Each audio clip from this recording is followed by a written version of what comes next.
Sir कल आपने Nifty bank Nifty के लिए गैप अप पूरा करने की बात कही थी, 23,150, 23,250, ये दो लेवल्स बताए थे, उसके काफी करीब हमने मार्केट को घूमता देखा। जी, गैप अप पूरा हो गया है, सपोर्ट मिलेगा? हुआ नहीं एक्चुअली, लेकिन इंपॉर्टेंट है। मैं कुछ डेटा आपके सामने पहले रखता हूँ। जी। सबसे पहले 12 मई को 23,800 के बड़े सपोर्ट लेवल के ऊपर बंद हुआ 2 दिन पहले। जी। ठीक है, 7 अप्रैल के दिन, एक महीना पहले जाइए, सीज फायर के ठीक एक दिन पहले निफ्टी बंद हुआ था। निफ्टी का हाई था 23,153, बंद 23,125 पे होता, 23,150 मान लीजिए। 8 अप्रैल को बड़े गैप से खुला 24,000 के आसपास, लो बनाया था 23,828 का, यानी कि 23,150 से लेकर 23,800 के बीच में एक गैप रह गया, वो गैप भरना बाकी था। अब ये गैप पूरा करने के लिए 23,150 तक आ जाए तो कहना ही क्या, बहुत बढ़िया। ये गैप पूरा करके निफ्टी सपोर्ट ले लेगा।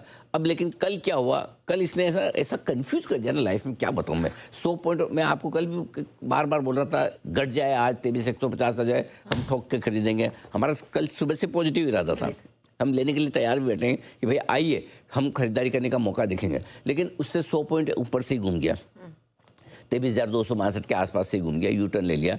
तो अब हमारा फंडा क्लियर है, ऑलमोस्ट गैप भर चुका है, ऑलमोस्ट। अब 100 पॉइंट का गैप रह गया। 100 पॉइंट का गैप, अब गैप माने न माने एक अलग चीज़ है। बिल्कुल अगर आप ये कहें कि 99 पे सेंचुरी नहीं होती, 100 पे ही होती है, तब तो गैप बाकी है। अगर आप बोले 99 और 100, हम कोई क्रिकेट तो खेल नहीं रहे, ये तो मार्केट है। तो 100 में भी 100 पॉइंट है, 99 में भी 100 पॉइंट बढ़ा, और 101 बढ़े तो भी आप बोलेंगे 100 पॉइंट बढ़ा निफ्टी। तो उस हिसाब से तो मोटा मोटी गैप हो गया आपका पूरा।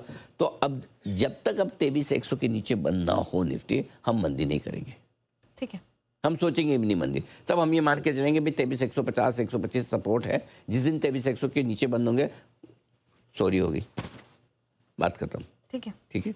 अब आइए बैंक निफ्टी, 12 मई को 54,200 के बड़े सपोर्ट लेवल के नीचे बंद हुआ 2 दिन पहले। ठीक 7 अप्रैल जिस दिन शाम को सीज फायर का ऐलान हुआ था, उस दिन का हाई था इसका 52,778, राउंड फिगर में 52,800 मान लीजिए।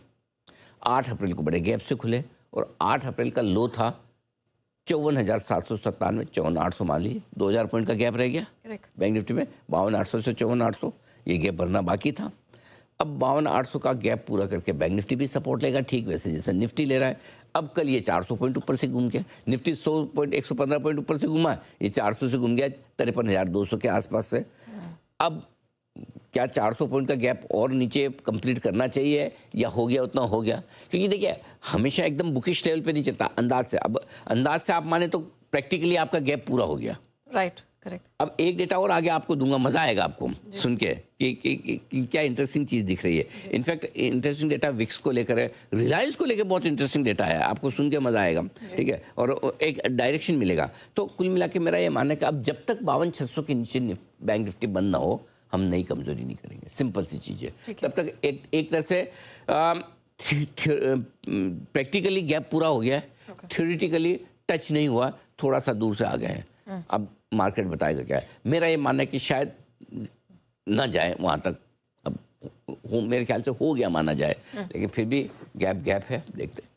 ठीक है। अच्छा सर, इंडिया विक्स का आपने जिक्र कर दिया, 4 दिन से हम बात कर रहे हैं, कल की मूवमेंट को देख के क्या लग रहा है? थोड़ा ब्रेक लग रहा है इंडिया विक्स पे? तो नेहा जी अपने सही टाइम पे विक्स पकड़ा और बताया कि भाई किस तरह से कमजोरी के संकेत दे रहा है विक्स।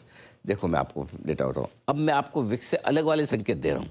आज का एकदम रिवर्स एनालिसिस है जो इतने दिन से देख रहे हो आप, ध्यान से देख सुनिएगा क्या है। विक्स चौथे दिन तेज रहा है, कल 0.5% बढ़ा है, 1943 पे बंद हुआ है। 7 मई को विक्स 2 महीने के लोएस्ट लेवल पर पहुंच गया था और 100 DMA के आसपास पहुंचा, 15.117 पर सपोर्ट लिया। पिछली बार 100 DMA पे कब पहुंचा था? युद्ध ठीक होने से ठीक पहले, युद्ध शुरू होने से ठीक पहले 27 फरवरी को, तब 11-20 का लेवल था। वहां से विक्स में 160% का उछाल आया, निफ्टी आपका 11% गिरा। वापस से अब जाकर 7 मई को 100 DMA पे आया था विक्स, और वहां से विक्स में उछाल आया तगड़ा। देखो कितना उछाल आया, ये लाइन बहुत काम की, समझिए। देखा 7 मई के लो से 13 मई के हाई तक विक्स 33% उछला है, 5 सेशन में 33%। ठीक है, शुक्रवार को 8 मई को हमने अलर्ट कर दिया, भाई देखो विक्स है ना ऐसे लेवल पे आ गया जहां से विक्स घटेगा नहीं, विक्स बढ़ेगा और ये बाजार में गिरावट दे सकता है।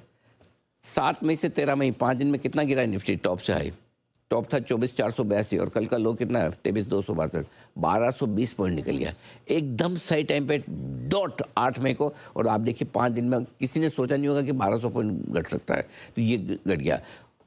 इसलिए अब ये तो हो गया एक बात, बाजार की गिरावट रोकनी है तो विक्स की तेजी पर ब्रेक लगना चाहिए जी 4 दिन से मजबूत हो रहा है, लग सकता है क्या? अभी तक गिरावट के संकेत है, ब्रेक लग सकता है क्या? अब आगे का यहाँ तक तो आपने स्टोरी पूरी देख ली, कहानी सुन ली, इंटरवल हो गया कि गिर गया आपका Vicks, market 1220 point, Vicks 33%।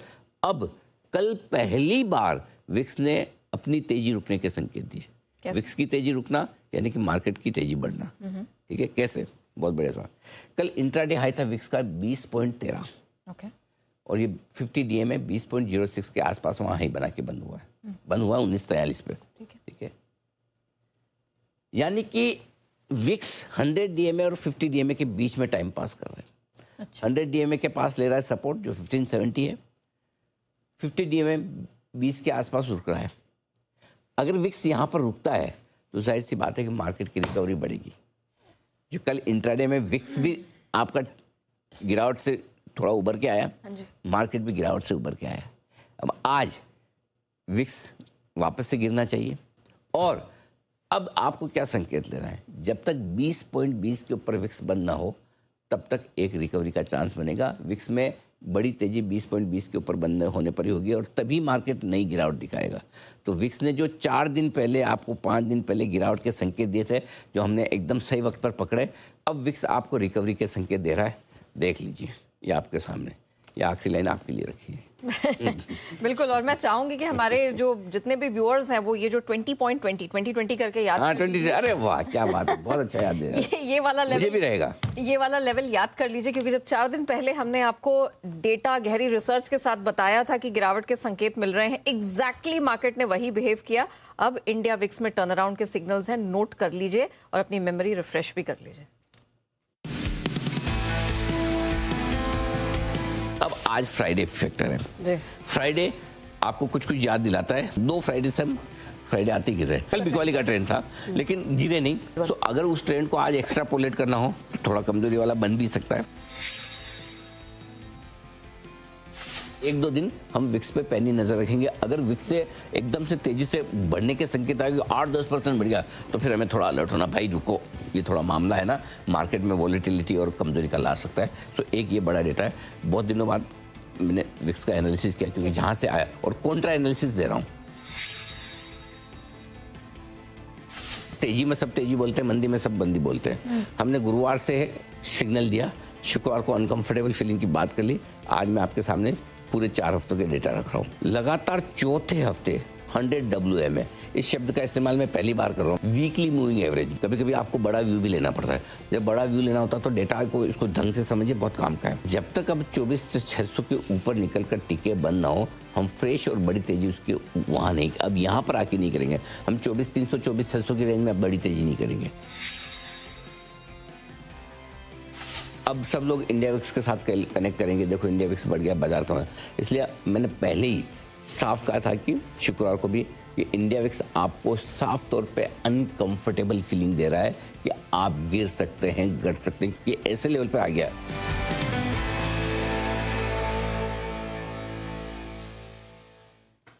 Alright, चलिए कुछ ब्रॉडर पैरामीटर्स तो हमने समझ लिए, लेकिन अब